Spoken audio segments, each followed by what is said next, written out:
Olá, meus amigos, sejam bem-vindos a mais um programa Saber Direito. Meu nome é Erivaldo da Silva Oliveira, eu sou professor de Direito Constitucional e Direitos Humanos. Nós vamos começar um curso de Direitos Fundamentais e Direitos Humanos, ok? Nós estamos aqui no nosso curso de hoje com a presença da Manuela, do André e da Amanda, ok? O nosso curso tem uma introdução, um desenvolvimento de temas e, ao final, até faço um resuminho para vocês. Podemos começar, então? Vamos lá? Meus caros, nós vamos enfrentar hoje a questão dos direitos humanos. Quando se fala em direitos humanos, os senhores entendam que são aqueles direitos previstos em tratados internacionais que protegem os seres humanos. Antes, porém, de entender os direitos humanos, nós temos que entender o caminhar pela evolução até chegar a direitos humanos. Inicialmente, nós tivemos os direitos do homem. Direitos do homem, você entenda, aqueles que são inerentes, vinculados a nós, e vêm com a gente desde o nascimento. Então, os direitos do homem são aqueles inatos, inerentes a nós, ok? Inatos, inerentes a nós. Esses direitos do homem não precisam estar documentados, positivados, para serem respeitados. Então, você tem lá o direito à vida, a pessoa nasce para ter a sua vida só interrompida por um processo natural, normalmente. O direito a ser livre, a pessoa nasce para ser livre. A pessoa tem direito à sua intimidade. São direitos chamados direitos do homem, ok? Muito bem. Meus caros, quando nós colocamos esse direito do homem previsto numa Constituição, nós chamamos de direitos fundamentais, ok? Então, direitos fundamentais para fins de concurso, você entenda, ou para você entender o que é direito fundamental numa prova, por exemplo, direito fundamental é aquele assegurado, previsto, escrito em uma Constituição, ok? Aquele centrado, escrito, previsto em uma Constituição. Isso é direito fundamental. Muito bem. Meu caro, então ficou assim. Se eu tenho lá direitos do homem que estão escritos em uma Constituição, a terminologia correta são direitos fundamentais. Tudo bem até aqui? Joia. Agora, avançando, que é o início do nosso programa. Direitos humanos são aqueles direitos do homem e ou fundamentais que estão assegurados em tratados de direitos humanos. Então, para fins de prova, de concurso, você da graduação, etc., falou direitos humanos, tem que lembrar, são aqueles direitos do homem e ou fundamentais assegurados em tratados de direitos humanos. Chamamos de tratados internacionais de direitos humanos. Tem até uma terminologia, né? Direitos humanos, aqueles direitos humanos vinculados ao sistema global, que é o sistema da ONU, e temos aqueles direitos humanos vinculados, no nosso caso Brasil, ao sistema interamericano, o sistema da OEA. Tudo bem? Presta atenção, então. Meu amigo, então acabamos de ver direitos do homem, fundamentais e direitos humanos. Tranquilo? Vamos avançar. Nós escolhemos para comentar com vocês hoje três temas importantes vinculados aos direitos humanos. É o princípio da celeridade, deve ver daqui a pouquinho, a questão do bloco de constitucionalidade e a questão da supralegalidade. Vamos enfrentar então a questão. Vamos começar então com o nosso ordenamento jurídico. Então, quero uma provinha, o que é o ordenamento jurídico? Meu caro, o ordenamento jurídico é a somatória de todas as normas que compõem um país, que compõem um Estado. Então, olha, professor, o ordenamento jurídico brasileiro, o que é isso? Meu caro, é a somatória de todas as normas que compõem um país, que compõem um Estado. Tudo bem até aqui? Vamos caminhando devagarzinho. Meu filho, se perguntarem para você, professor, me diga uma coisa, o nosso ordenamento jurídico brasileiro hoje, como é que ele é composto? O que eu tenho no nosso ordenamento jurídico hoje? Se você lembrar das suas aulas da graduação, você que fez direito, nós podemos fazer uma pirâmide de Kelsen, lembra? Lembra aquela pirâmide jurídica? Faz a pirâmidezinha, no topo da pirâmide, quem está lá? Está a Constituição, da onde irradia todo o conhecimento e a normatização do nosso país. No topo da nossa pirâmide jurídica, quem está lá? A nossa Constituição Federal de 88, ok? Importante, pegadinha de concurso de prova. Está junto com ela o decreto 6949 de 2009. Amado mestre, não entendi. Filhão, no topo da pirâmide jurídica está a nossa Constituição Federal de 88 e junto com ela o decreto 6949 de 2009. Daí você me pergunta, mas poxa vida, professor, um decreto junto com a Constituição? Meu caro. Porque esse decreto 6949 de 2009, que tem caído em vários concursos por aí, é um decreto que internalizou, entenda, colocou dentro do nosso ordenamento jurídico um tratado internacional de proteção às pessoas, um tratado de direitos humanos. Se você quiser anotar, você anote, por favor, aí. O decreto 6949 de 2009 Ele tem o que dentro dele? Ele tem uma convenção da ONU, uma convenção internacional de proteção às pessoas com deficiência, ok? Então, lá no topo da pirâmide está a Constituição e o Decreto 6949, que tem dentro dele, esse Decreto 6949, uma convenção internacional, uma convenção da ONU de proteção das pessoas com deficiência e o seu protocolo facultativo. Tudo bem até aqui? Presta atenção, então. Meu caro, quer dizer que nós temos, no topo da pirâmide, a Constituição e o Decreto 6949. Eu não sei, me pergunto, mas por que esse decreto está junto lá com a Constituição? Respondo para você. Porque esse decreto 6949, ele foi votado nos termos do parágrafo 3º do artigo 5º da Constituição. Ele foi votado seguindo o sistema de votação do parágrafo 3º do artigo 5º da Constituição. Parágrafo 3º do artigo 5º da Constituição. Tudo bem até aqui? Parágrafo 3º do artigo 5º da Constituição. Se vocês forem olhar o parágrafo 3º do artigo 5º da Constituição, e aí vai uma dica, ele foi introduzido pela Emenda Constitucional número 45 de 2004. Então, essa possibilidade de um tratado ser votado como se fosse uma proposta de emenda constitucional, essa possibilidade de um tratado de direitos humanos ser equivalente, ter o status de emenda constitucional, vem após a Emenda Constitucional 45, sem sombra de dúvida. Anteriormente, o pessoal até aqui dizia que seria possível ter esse tratado equivalente a uma emenda constitucional, mas com outro fundamento, um fundamento no parágrafo 2º do artigo 5º, que foi voto vencido de acordo com as decisões do STF, posicionamento vencido. Então, por favor, professor, recapitulando, o Decreto 6949 de 2009 é um tratado de direitos humanos que faz parte do nosso sistema jurídico, que foi votado seguindo o sistema de votação do parágrafo 3º do artigo 5º. Tudo bem? Se os senhores forem olhar lá no parágrafo 3º do artigo 5º, o que vocês vão encontrar? Presta atenção. Meu caro, vocês vão encontrar lá um sistema semelhante à aprovação de uma PEC, de uma proposta de emenda constitucional. E qual que é a formulazinha?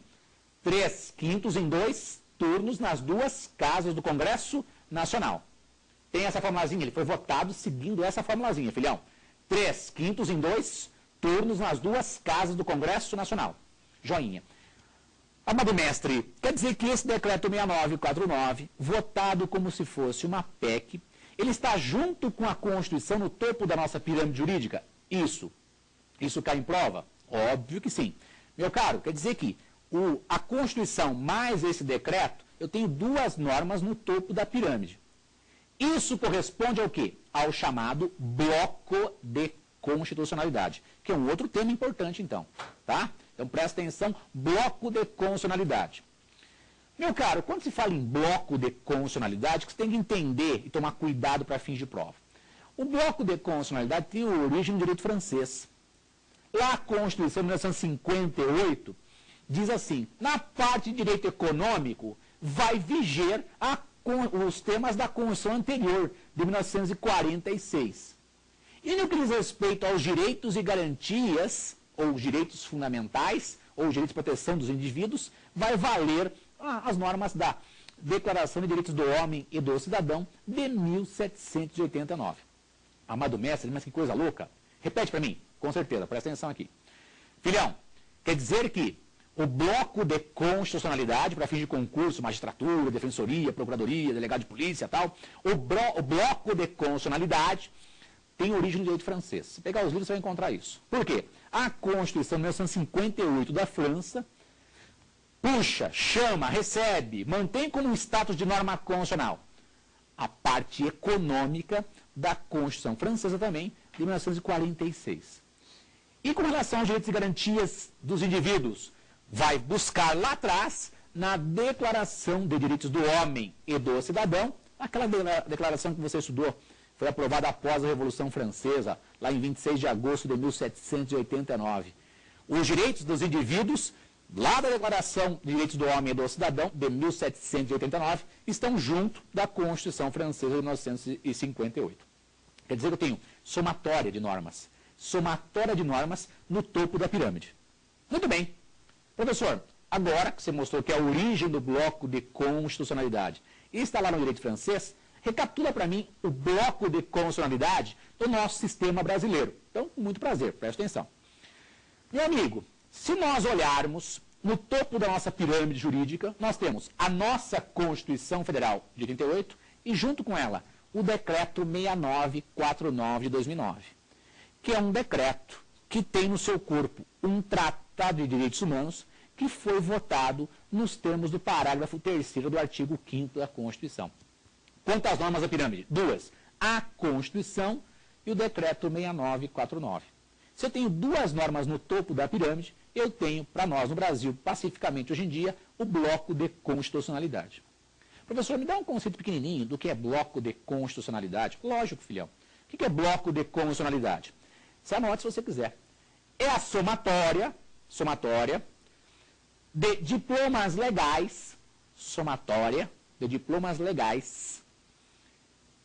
considerados constitucionais, é a somatória de diplomas legais considerados constitucionais, mesmo tendo sido elaboradas essas normas, esses diplomas legais, em momentos diferentes da criação da Constituição. Vou repetir. É a somatória de vários diplomas legais, ou de diplomas legais. Tudo bem? Que são considerados normas constitucionais. São consideradas normas constitucionais, mesmo tendo sido elaboradas essas normas em momentos distintos da Constituição. Amado mestre, repete. Filhão, com calma. Presta atenção aqui. Ó, bloco de constitucionalidade. Somatória de normas consideradas constitucionais, mesmo tendo sido elaboradas em momentos distintos, diferentes da Constituição. Nosso caso, Brasil hoje, não tenha dúvida, a nossa Constituição está no topo da pirâmide e, junto com ela, o Decreto 6949 de 2009. Decreto 6949 de 2009. Até aí tudo bem? Agora, importante, meu amigo, isso não é pacífico. A depender do concurso que você for prestar, principalmente esses concursos de defensoria pública, que é tudo pró-indivíduo, proteção do indivíduo, lá nas defensorias é muito, muito contundente a opinião de que o bloco de constitucionalidade já existiria desde a entrada em vigor da nossa Constituição. Só que com outro fundamento. Aí você toma cuidado. Qual seria o fundamento? Parágrafo 2º do artigo 5º. E foi um posicionamento contundente, porque no Supremo Tribunal Federal, quando decidiu essa questão do bloco de constitucionalidade, da supralegalidade, foi 6-5, foi apertada a votação. Ok? Então não prevaleceu esse entendimento. Desde a entrada em vigor da nossa Constituição, os tratados de direitos humanos já seriam equivalentes, ou teriam status de normas constitucionais. Não foi prevalente esse entendimento, então tem que tomar cuidado.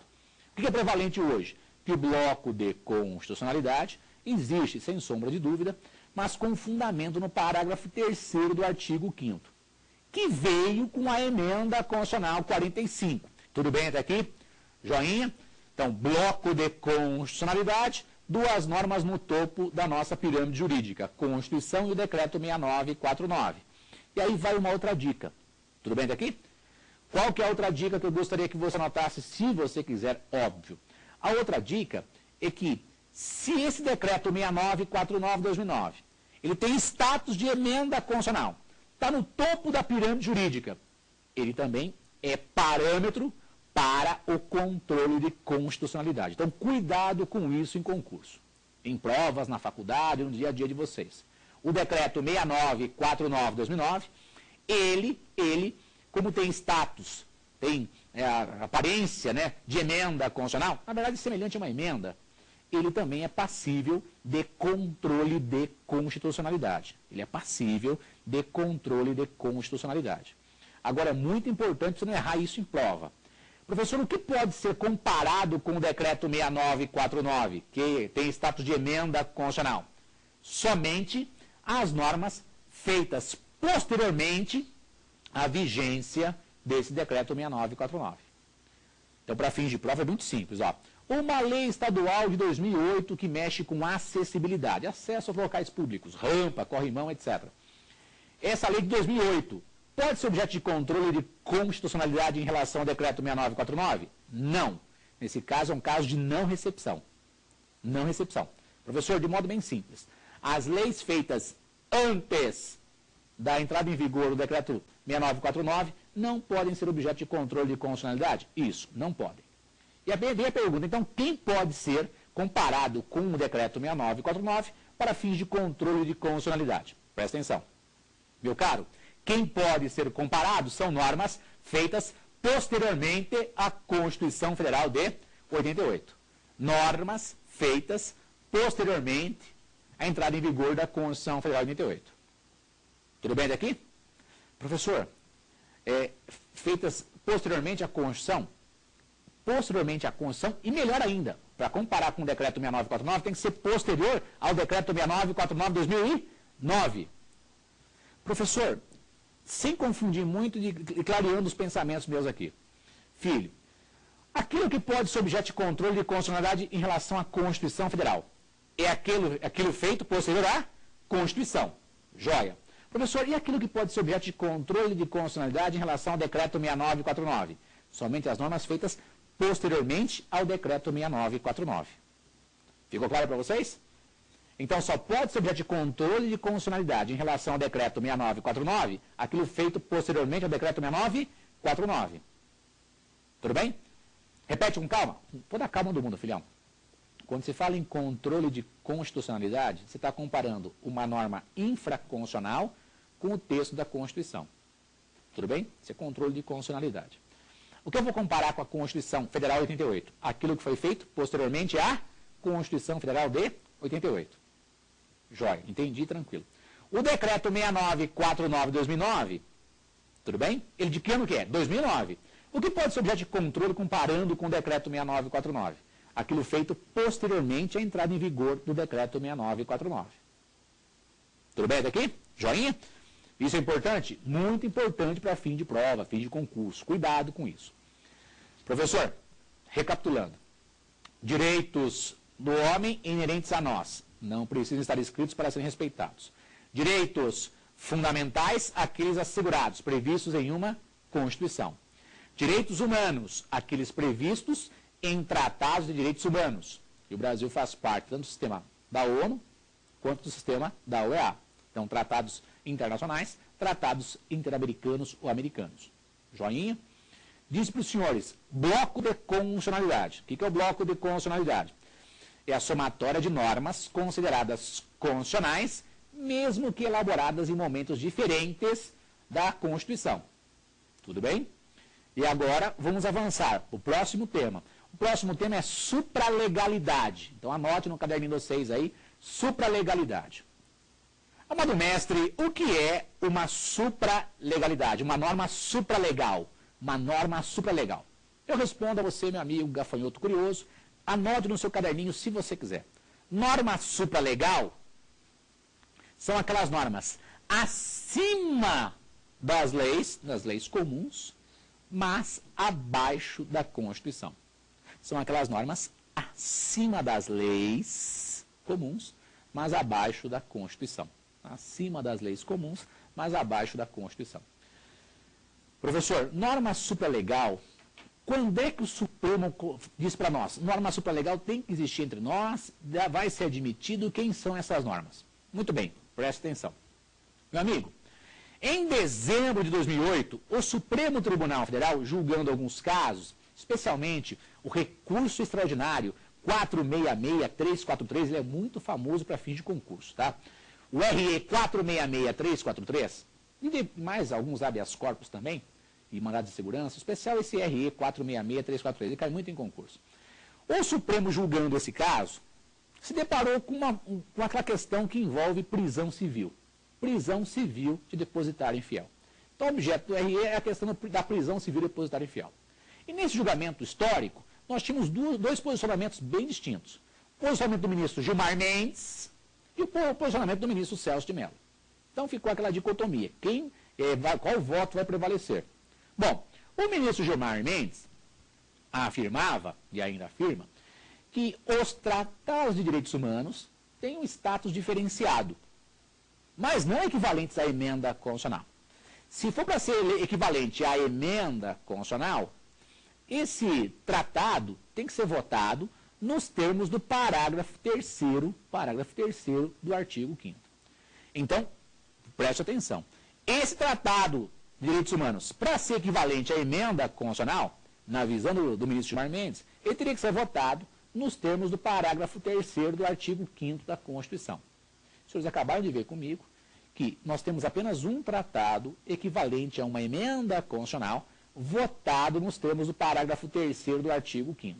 Como se fosse uma PEC, lembra? Um sistema de votação, 3/5 em 2 turnos nas duas casas do Congresso Nacional. Só tem um.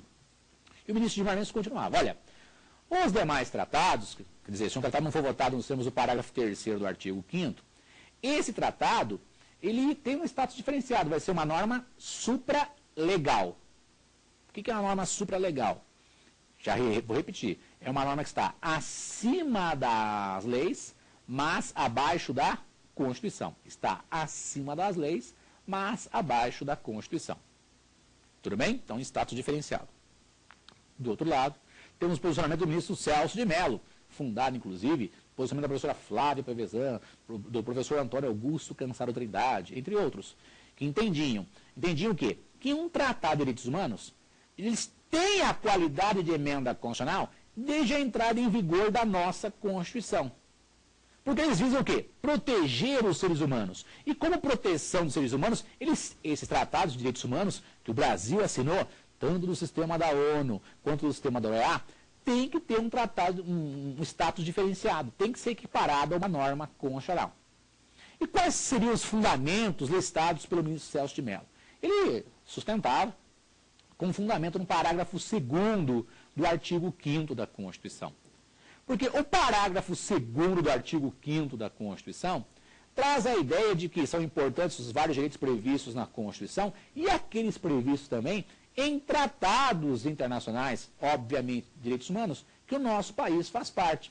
Então, para esse posicionamento da doutrina da jurisprudência, esses tratados seriam equivalentes às normas constitucionais desde a entrada em vigor da Constituição. Só que o fundamento é outro, é o parágrafo 2º do artigo 5º. Fundamento esse que é muito contundente e que é efetivado, ou é buscado, ou é pleiteado pelas defensorias públicas no país. Tudo bem? Professor, nesse julgamento aí foi 6-5, qual posicionamento prevaleceu? Prevaleceu o posicionamento do ministro Gilmar Mendes. Tudo bem? Então prevaleceu o entendimento do ministro Gilmar Mendes. Tudo tranquilo até aqui? Então vou repetir. Meu caro amigo, a questão de norma supralegal é algo recente, vem lá de dezembro de 2008 para diante. No julgamento de alguns casos que o STF realizou, especialmente o RE 466343, nesse julgamento entendeu-se que os tratados de direitos humanos têm status supralegal, são normas supralegais, estão acima das leis, mas abaixo da Constituição. E o que era discutido nesse RE? Prisão civil de depositário infiel. Prisão civil de depositário infiel era discutido nesse RE. Tudo bem até aqui? E agora vamos ver qual era o conflito que havia nesse julgamento. Presta atenção. Meu caro, estava sendo discutido lá se iria prevalecer o texto da nossa Constituição, artigo 5º, inciso 67, LXV, 2 pauzinhos. Artigo 5º, inciso 67 da nossa Constituição, que lá estabelece a prisão civil para devedor de alimentos e para depositário infiel. Então, no texto da nossa Constituição, a possibilidade de prisão civil para devedor de alimentos e depositário infiel. E as várias legislações que davam suporte a isso. Tudo bem? Então, na nossa Constituição, seria possível, se fosse o caso, prisão civil para devedor de alimentos e para depositário infiel. Ok? Bom, nesse julgamento, meus caros, o que ficou decidido? Prevalece apenas prisão civil para devedor de alimentos. Apenas prisão civil para devedor de alimentos. E qual o maior e mais forte fundamento para essa assertiva? Aí anote o fundamento para a decisão desse RE. Está na Convenção Americana de Direitos Humanos, Convenção Americana de Direitos Humanos, lá no artigo 7º, parágrafo 7º. Convenção Americana de Direitos Humanos, lá no artigo 7º, parágrafo 7º. Eu vou pedir vênia e vou mostrar para vocês, vou ler para vocês o que diz lá. O que é dito lá no artigo 7º, parágrafo 7º do artigo 7º da Convenção Americana. E está dito assim: ninguém deve ser detido por dívida. Ninguém pode ser preso por dívida, tá? Este princípio não limita os mandados de autoridade judiciária competente expedidos em virtude de inadimplemento de obrigação alimentar. Então, lá na Convenção Americana, fica bem claro, prisão civil não pode, salvo no caso de inadimplemento, quer dizer, não pagamento, inadimplemento, voluntário, o indivíduo não quer pagar, inexcusável, o cara não tem justificativa. Tranquilo? Tudo bem até aqui? Então, lá na Convenção Americana, prisão civil só para devedor de alimentos. Não tem que ter prisão civil, salvo obrigação alimentícia. Quem vai mandar fazer isso? Mandar pagar? Vai ser o juiz mandar pagar. Não pagou, vai ficar preso. Até existe uma questão interessante do ministro César Peluso, sendo contrário, inclusive, a esse tipo de prisão, que é algo recentíssimo. Vamos ver se vai vingar o posicionamento dele, tudo sendo convertido em dívida de valor. Bom, vamos ver. Bom, quem que interessa para nós? Meu amigo, o Supremo Tribunal Federal, se deparando com essa questão de prisão civil, devedor de alimentos, depositário infiel, previsto na Constituição e legislação interna brasileira, versus Convenção Americana, artigo 7º, parágrafo 7º, que prevê prisão civil só para devedor de alimentos. Quem vai prevalecer? Aliás, quem prevaleceu? Aí preste atenção. Meus amigos, nesse julgamento prevaleceu a opinião do ministro Gilmar Mendes de que os tratados de direitos humanos são normas supralegais, especiais, e como tal deve prevalecer apenas a prisão civil para devedor de alimentos. E além disso, né, explicando para a gente, o inciso 67 do artigo 5º é uma norma constitucional de eficácia contida. O que é isso, professor? Vou explicar. Quando é dito norma constitucional de eficácia contida, eu vou abrir um parênteses para a gente comentar um pouquinho de norma constitucional para entender a profundidade do tema em discussão. Preste atenção. Meu caro, quando se fala em norma constitucional com relação à sua eficácia ou seus efeitos, você aprendeu na faculdade, com certeza, que tem norma constitucional de eficácia plena, são aquelas normas da Constituição que não dependem de regulamentação. Brasília é a capital federal. A língua portuguesa é a língua oficial do Brasil. São normas que eu leio na Constituição, leio, entendo, e não depende de norma infraconstitucional. Então, aquela norma da Constituição que lá está, eu li e entendi, vale no mundo abstrato, vale no nosso dia a dia. Tudo bem? Joinha. Isso é norma constitucional de eficácia plena. Abaixo, temos a norma constitucional de eficácia contida. Quando se fala em norma constitucional de eficácia contida, eu sempre brinco com os meus alunos, que é a irmã gêmea da plena. Entenda, elas também não dependem de regulamentação. Elas não dependem de regulamentação. Ok? Mas, nessas normas, admitem a redução de um direito, previsto no texto da Constituição, tá? Então, a norma da Constituição possibilita a redução do direito previsto na Constituição. E você pode perguntar, mas quem é que vai reduzir esse direito? O Congresso Nacional, fazendo uma lei, por exemplo. Então, a norma constitucional de eficácia contida, eu tenho direito, perfeito. Esse direito admite redução? Sim, está no texto da Constituição. Quem vai reduzir? Vai ser o Congresso Nacional fazendo uma lei, por exemplo. Vamos dar 2 exemplos de concurso de prova? Presta atenção no primeiro. Meu amigo, primeiro exemplo, ó. Artigo 5º, inciso 13. Artigo 5º, inciso 13. X, 3 pauzinhos. Você vai encontrar lá o seguinte, ó. É livre, né, o exercício de qualquer trabalho, ofício ou profissão. Se tivesse colocado um ponto final, você sabe, seria eficácia plena. Só que não tem um ponto final, tem uma vírgula. E é dito assim, atendidas as qualificações profissionais que a lei estabelecer. Meu caro, uma lei futura pode reduzir o acesso a uma atividade profissional. O Supremo, no ano passado, disse que a prova da ordem é constitucional. É totalmente constitucional fazer uma prova para saber se a pessoa tem condição de ser advogado ou não. Eu tenho direito à advocacia limitado por uma lei. A lei vai limitar, vai restringir o acesso à advocacia. O artigo 5º, inciso 13, norma constitucional de eficácia contida. Agora preste atenção.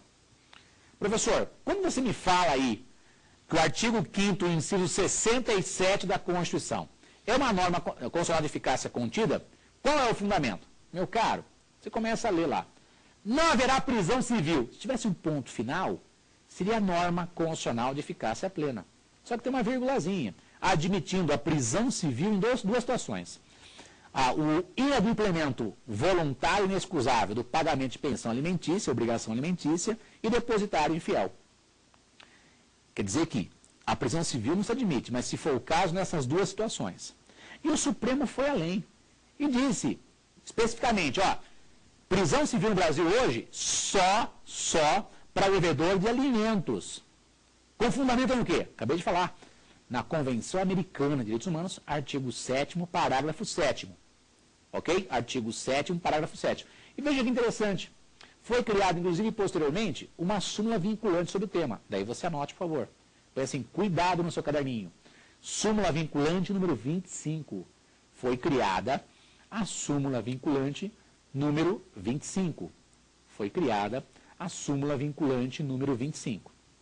Meus caros, a súmula vinculante número 25, vale a pena você copiar o texto no caderninho, é próximo disso, é ilícita qualquer modalidade de prisão civil, ilícita qualquer modalidade de prisão civil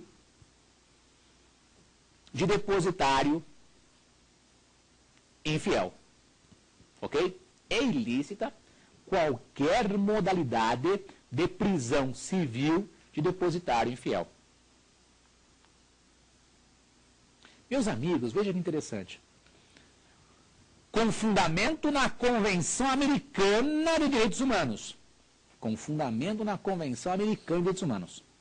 Nós temos hoje, no nosso país, o estabelecimento de prisão civil só para devedor de alimentos. Ok? Devedor de alimentos. Inclusive foi editada uma súmula vinculante sobre o tema. Foi editada sobre o tema uma súmula vinculante que é de número 25. E agora põe uma observação no seu caderninho, põe assim embaixo. Observação. Observação. Descumprida uma súmula vinculante,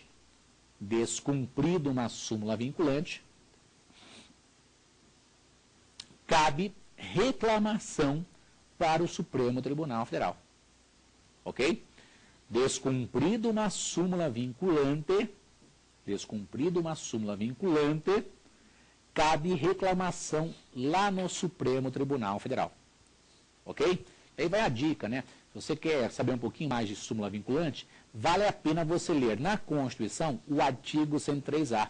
Parece que a gente tem uma perguntinha aqui, a Manuela quer fazer uma perguntinha para nós, Manuela. O princípio da celeridade está previsto na Convenção Americana de Direitos Humanos? Olha que pergunta bacana, inteligente, bacaninha para nós fazer aqui, que foi feita aqui. Se esse princípio da celeridade, se ele está previsto na Convenção Americana. Então vamos colocar no seu caderninho aí, Brasil inteiro, o princípio da celeridade. Vamos começar com a nossa Constituição. Na nossa Constituição, onde é que ele está previsto? Na nossa Constituição. Está no artigo 5º, inciso 78. LXX, né? 78. V, 3 pauzinhos. Está no artigo 5º, inciso 78. Inciso 78. Tudo bem? Na nossa Constituição, esse princípio da celeridade, ele veio com a emenda constitucional 45. Tranquilo? Ele veio com a emenda constitucional 45. Artigo 5º, inciso 78. Vê a pergunta que a Manu fez para a gente aqui. Mas, professor, esse princípio que está na Constituição Federal, por conta da emenda constitucional 45, então não é novidade, veio com a emenda constitucional 45. Se esse princípio também é previsto na Convenção Americana, que dos tratados internacionais é aquele campeoníssimo de concurso. Está previsto? A resposta, Manu? Está previsto sim, tá?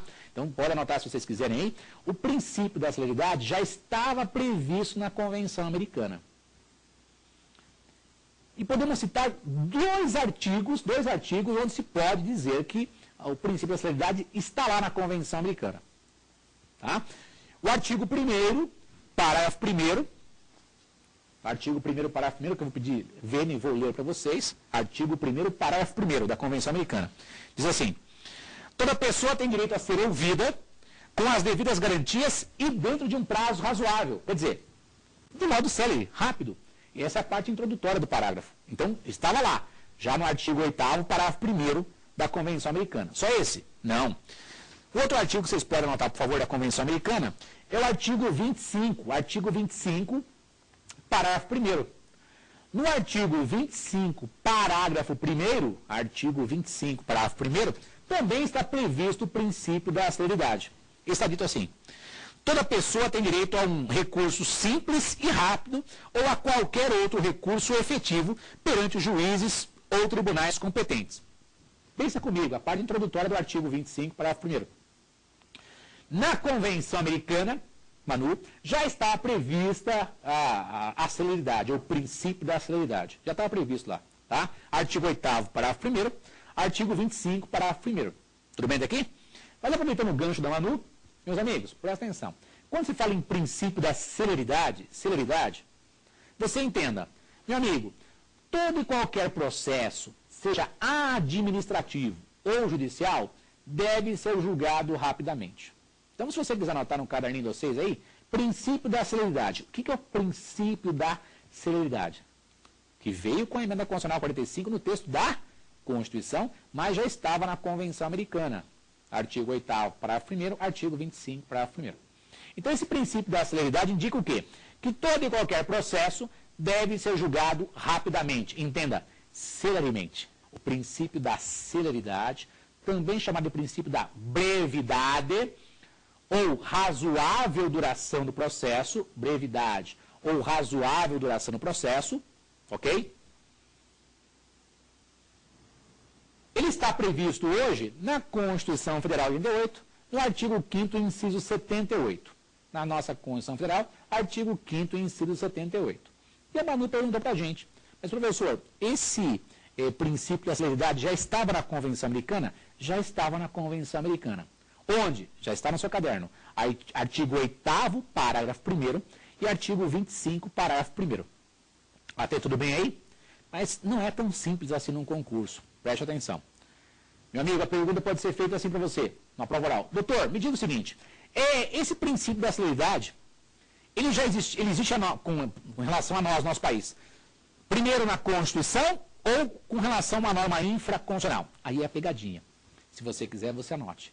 O princípio da celeridade entre nós já estava previsto na Convenção Americana de Direitos Humanos. Já está no seu caderno. Artigo 8º, parágrafo 1º, artigo 25, parágrafo 1º. Tranquilo? Desde 1992. Porque o Brasil aderiu à Convenção Americana de Direitos Humanos em 1992. Tranquilo? Então, desde 1992, esse princípio da celeridade já está previsto entre nós. Mas por que a pessoa não dá muita importância, professor? Porque, à época, a Convenção Americana, que é um tratado de direitos humanos, era considerada como se fosse uma lei federal, uma lei comum. Então o pessoal não dava muita atenção, nem estudava, nem lia. Agora o pessoal está estudando bastante, está ficando muito atento, porque cai em prova e é norma supralegal, acabamos de ver. Então a Convenção Americana é uma norma supralegal. Então agora, como tem esse status diferenciado, o pessoal presta atenção. Filho, princípio da celeridade, também chamado de brevidade ou razoável duração do processo, já estava previsto entre nós na Convenção Americana desde 1992. O pessoal não dava muita importância. Mas, com a emenda constitucional 45 de 2004, ele foi alçado, foi elevado à condição de norma constitucional, no artigo 5º, inciso 78. Deu tudo certo? Princípio da celeridade, processo tem que ser julgado rapidamente, administrativo ou judicial. Previsto na Constituição, artigo 5º, inciso 78, veio com a emenda constitucional 45. Ele também é previsto lá na Convenção Americana, artigo 25, parágrafo 1º e artigo 8º, parágrafo 1º. Ok? Parece que a Amanda tem uma pergunta, né, Amanda? Qual é a sua perguntinha, Amanda? Para toda a doutrina, o bloco de constitucionalidade só foi possível com a emenda constitucional 45 de 2004? Ele que pergunta inteligente também, interessante da Amanda, né? Então, meus amigos, vamos pensar aqui comigo. E essa questão do bloco de constitucionalidade, como foi dito, e agora é perguntado, né, pela minha amiga Amanda, esse bloco de constitucionalidade, para toda a doutrina, não. Parte da doutrina entendia que o bloco de constitucionalidade veio com a emenda constitucional 45, quando trouxe para nós o parágrafo 3º do artigo 5º. Isso foi materializado entre nós, com a criação, aprovação do decreto 6949 de 2009, tudo bem? E parte da doutrina entendia que o bloco de constitucionalidade já estava entre nós, desde a entrada em vigor da nossa Constituição. Ok? Só que é interessante, essas pessoas que sustentavam que o Tratado de Direitos Humanos já tinha status de emenda constitucional com fundamento no parágrafo 2º do artigo 5º, entendiam que qualquer tratado de direitos humanos entrou em vigor a nossa Constituição. Já tinha esse status de norma constitucional. Já tem esse status. Podemos citar aí a professora Flávia Piovesan, Antônio Augusto Cansado Trindade, entre outros. Ok? Só, meus caros, e Amanda cuidar com isso em concurso, em prova, esse posicionamento foi um posicionamento vencido no Supremo Tribunal Federal. Por exemplo, no julgamento do RE 466-343, que ele é muito famoso. Então, para nós, hoje é pacífico, prevaleceu o entendimento do ministro Gilmar Mendes. Bloco de constitucionalidade, não tenha dúvida, veio com o parágrafo 3º do artigo 5º, a sua possibilidade, em abstrato, e que foi materializado com o decreto 6949 de 2009, que é aquele tratado internacional que versa sobre direitos humanos, proteção das pessoas com deficiência. Então, não se esqueça, quando é dito bloco de constitucionalidade, recapitulando o que é a somatória de normas tidas como normas constitucionais, mesmo que essas normas tenham sido feitas em momentos distintos, em momentos diferentes. Ok? Momentos distintos, diferentes. E importante para nós, professor, hoje, se eu pegar a nossa pirâmide jurídica no topo, está a Constituição, mais o decreto 6949, que é um tratado de direitos humanos, que tem status de norma constitucional e, como tal, junto com a Constituição, forma o bloco de constitucionalidade. Então, minha amiga Amanda, o bloco de constitucionalidade, não tenha dúvida, hoje é pacífico. Ele está aqui previsto na Constituição, o decreto 6949. Tranquilo? Mas todo mundo pensa assim? Não. Por exemplo, a professora Flávia Piovesan, Antônio Augusto Cansado Trindade, entre outros, entendem que o bloco de constitucionalidade já existia com outro fundamento, parágrafo 2º do artigo 5º. Tudo bem até aqui? Então, direitos, recapitulando tudo, né? Direitos do homem, aqueles vinculados a nós desde o nascimento, são inatos a nós. Direito à vida, à liberdade, direito à intimidade. Não precisa estar escrito para ser documentado. Tudo bem? Depois, nós temos lá, quando se fala em direitos fundamentais, esses direitos do homem, quando consignados, previstos, escritos na Constituição de um país. Pense no nosso artigo 5º, é um campeão de concurso. Eu sempre brinco. Está sem fazer nada, lê o artigo 5º. Não quer ir na casa da sogra, fala que tem que ler o artigo 5º e assim vai embora. Tudo bem? Lá tem direitos fundamentais. Esses direitos fundamentais, como o direito à vida e à liberdade, quando previstos em tratados de direitos humanos, por exemplo, previsto na Convenção Americana de Direitos Humanos, previsto no Pacto Internacional de Direitos Civis e Políticos, de 1966, lá de Nova York, em vários outros pactos. Direito à vida, à liberdade, quando consignado em um tratado de direitos humanos, chamamos de direitos fundamentais. Direitos fundamentais. Ok? Muito bem. Professor, o bloco de constitucionalidade é a somatória de normas tidas como constitucionais, mesmo tendo sido elaboradas em momentos distintos, diferentes da Constituição? Sim, mesmo tendo sido elaboradas em momentos distintos, diferentes da Constituição. Nosso país hoje, a Constituição Federal e o Decreto 6949. E logo abaixo da Constituição, o que nós vamos encontrar? As normas supralegais. E que é isso? São normas que estão acima das leis, mas abaixo da Constituição. No seu caderninho é muito simples. São os demais tratados de direitos humanos que o Brasil faz parte. Os demais tratados de direitos humanos que o Brasil faz parte são normas supralegais. Me dá um exemplo? Vou te dar 3 exemplos. A Convenção Americana de Direitos Humanos é uma norma supralegal. Cai muito em concurso. Quem mais? O Estatuto de Roma, que criou o Tribunal Penal Internacional. O Estatuto de Roma é norma supralegal. O Pacto Internacional de Direitos Civis e Políticos, o PIDCP, Pacto Internacional de Direitos Civis e Políticos. São todas normas super legais, de modo bem simples. No nosso país, se você for pesquisar sobre o tema, os tratados de direitos humanos têm duas naturezas possíveis, dois status possíveis. Ou é norma constitucional, só tem um, Decreto 6949, de 2009, ou ele é norma supralegal. Entenda, está acima das leis, mas abaixo da Constituição. Meus amigos, e com isso encerramos o programa de hoje, né? Se você tem dúvida, por favor, mande seu e-mail para saberdireito@stf.jus.br.